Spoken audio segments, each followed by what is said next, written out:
find your focus? Because that's what I have as the title of this talk, Find Your Focus. Well, I want to promise you something about this topic, about every talk, and I'll do it this afternoon too. I want to make this fun for you.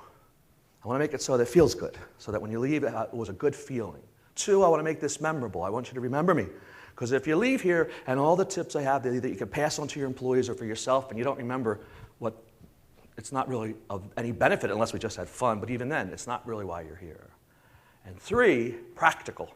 I have some very specific, both that I'll do and talk about with you here, plus I'll give you resources and ways that you could get in touch with me or other places to even find out more about it that have to do with this topic of focusing.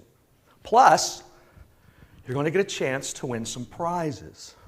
Now, I have prizes that you would never pay a penny for. For example, I live south of Philadelphia in Bridgeton, New Jersey, and I always root for Philadelphia teams. I don't live up North Jersey where they root for the Giants and the Jersey Devils. So I'm a Philadelphia kind of guy. So I thought I'd bring for you folks here a Philadelphia icon, a Benjamin Franklin action figure. They're pretty cool. This one has become like the favorite that folks like. I always get people asking for them. It's a yodeling pickle.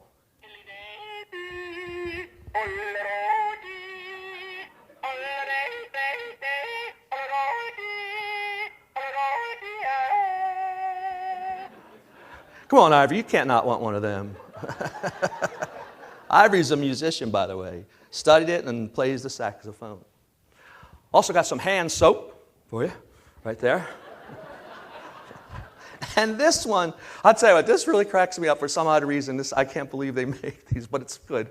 I got a couple cases of them. It's a safety item, since this is a safety conference, or at least part of your conference being safety. It's not a Band-Aid case, though it kind of resembles one. It's hard plastic. Inside each one of these cases, and you can put it in your glove compartment, your pocketbook, or keep it with you when you're going out one night, just in case, is a pair of, emergency underpants. It says on the back that they're safe, sanitary, and secure. So you can. All right.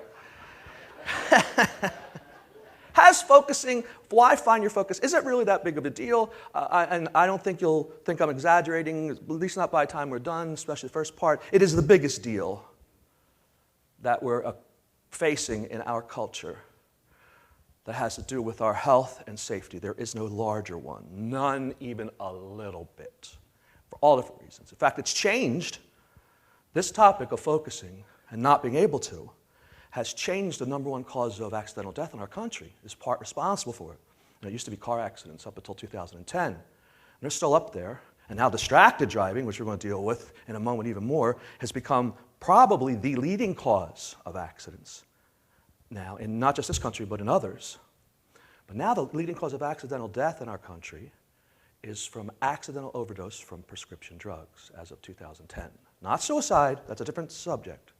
And here's what's really crazy. It's people that are 50 years old. It's a bell curve, and it's folks that have children, grandchildren, work at jobs like at gas companies and at refineries, you name it. And part of the problem is because we're not able to calm our minds down. We haven't learned, and it's becoming, that's not the only cause, but it is a big one. And so this topic is really vital. And you know how it's getting in a society.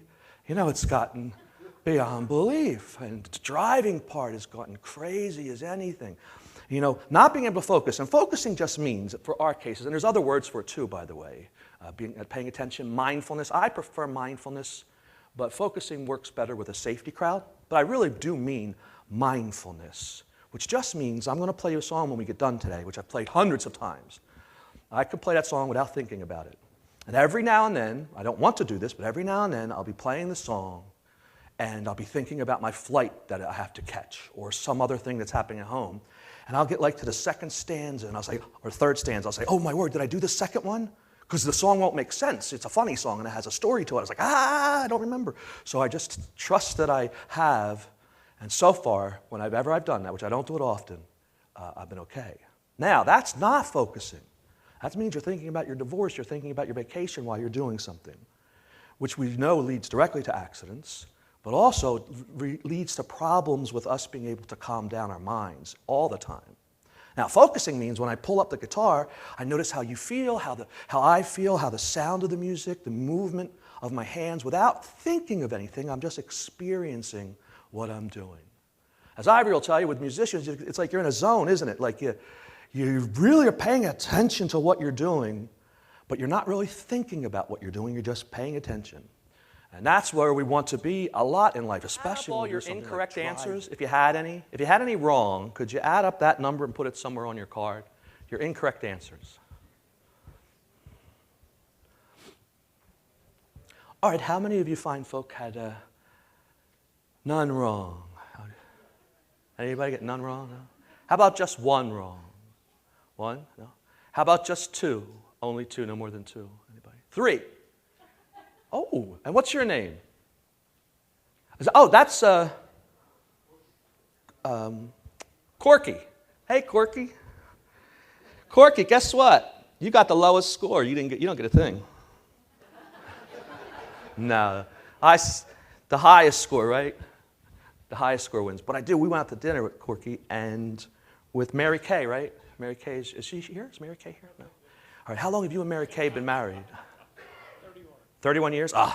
Me it's 35, so it's all similar.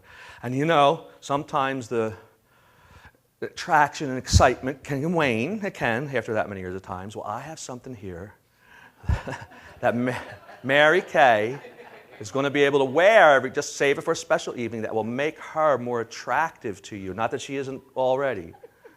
It's some bacon-flavored lip balm.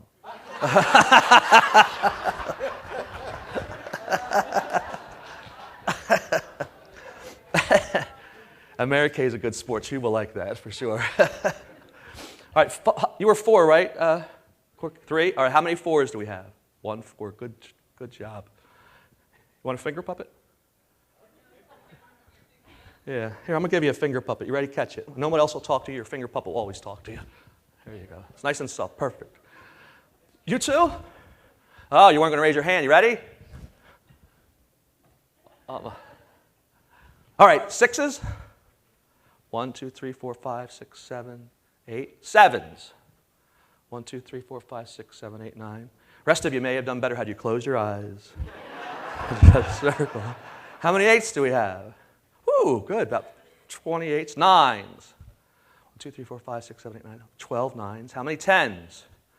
Be happy. You're closer to the winner's circle. 1, 2, 3, 4, 7, 8, 9, 11, 13. 11s. Ooh, quite a few 11s. Ooh. 12s.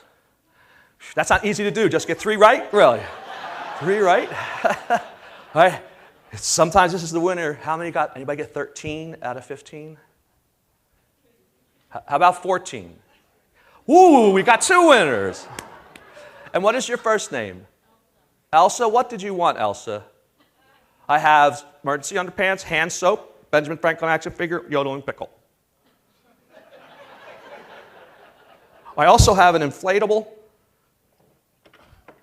turkey, in case you don't want to cook. What's that, Benjamin Franklin? And who was the other woman? What is your name? Lisa?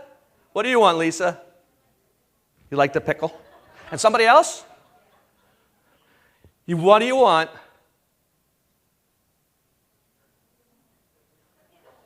The pickle. All right, when we're done, come up. I have an extra pickle. I have it in my case, all right? So I'll pass out these 2.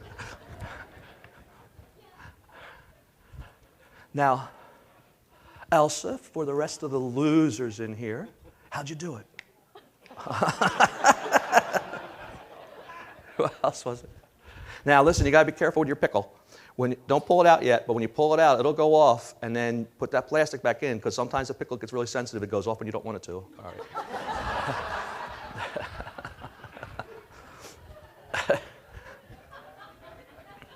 Now, this has nothing, thankfully, to do with your intelligence. Nothing at all. You need to start introducing to your employees. The best practices, this is it. This is some new stuff that's making a difference. Because I know if I went to any of your companies, you already got all your procedures in place. I know you have all the protective clothing I could possibly want. I know you have all this stuff. This side of the carpet's all cleaned. You want to keep it clean. You want to do some stuff to make it. But this side is a bit dirty. And that's the side that has to do with this area. You do have employees that are taking prescription drugs that don't need to because they've gotten addicted to them. You do have employees who have anger problems. I know because they come up to me and talk to me after these sessions. So there's an area, right? It's a cool area to even just to start to delve in, or at least if nothing else, I can introduce you to as something that could be part of your safety program. And finally, the last one. This is easy too. So, I mean, this is simple as anything. I now do this regularly. This is really cool. When you get angry, upset, when you start feeling frustrated, whether you're driving or all you have to do is fiff yourself. And that is this. I made it up, fiffing yourself, finding your focus. Because when you're upset about something, all this energy is going from the bottom of your brain, your amygdala, right to the front part of your brain, and it stays there. That's where your control is for your emotions. However, if you take this part, your executive control, and just pay attention to it, literally, energy comes away from the anger or the fear. And you can see it. You can see it with machines. You can see that there's a change in the flow of heat and energy. Somebody watch that, guys.